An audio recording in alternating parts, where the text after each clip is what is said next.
Objective 5, write or predict the reaction between acids with metals, bases, or metal carbonates.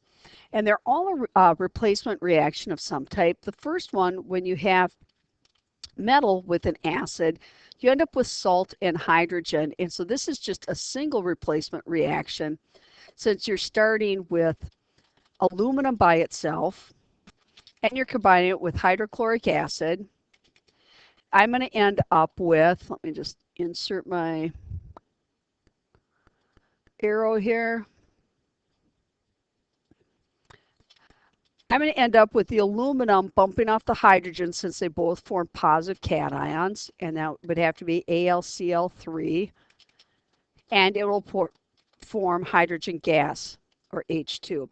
Now, if you wanted to include the state symbols, you could. It would be a solid, aqueous gas. More importantly, you need to balance this. So I'm going to need a 6 here, which means I need a 2 here, a 3 here, and a 2 back here. And again, IB generally lets you know if you need to have state symbols or not. So kind of pay attention to the question to decide if you need to put that level of detail on or not. So the second one now, I've got sodium hydroxide, which is going to be NaOH plus sulfuric acid. And sulfuric acid, you should remember sulfate is SO4 and it needs 2 electrons. So it's going to be H2SO4. And so then this just produces my water and my salt. So H2O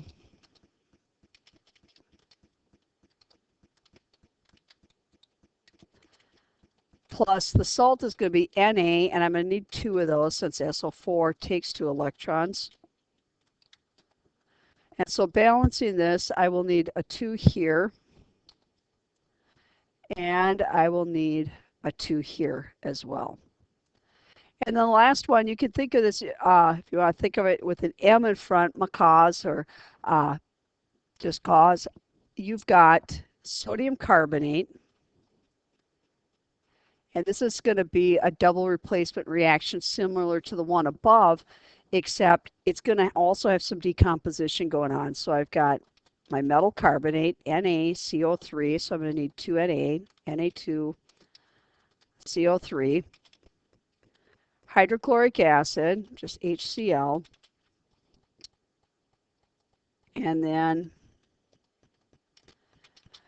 I'm going to get my NaCl, there's my salt, and then my other double replacement product you'd expect to be H2CO3 or carbonic acid, but it doesn't stay together. It breaks down into H2O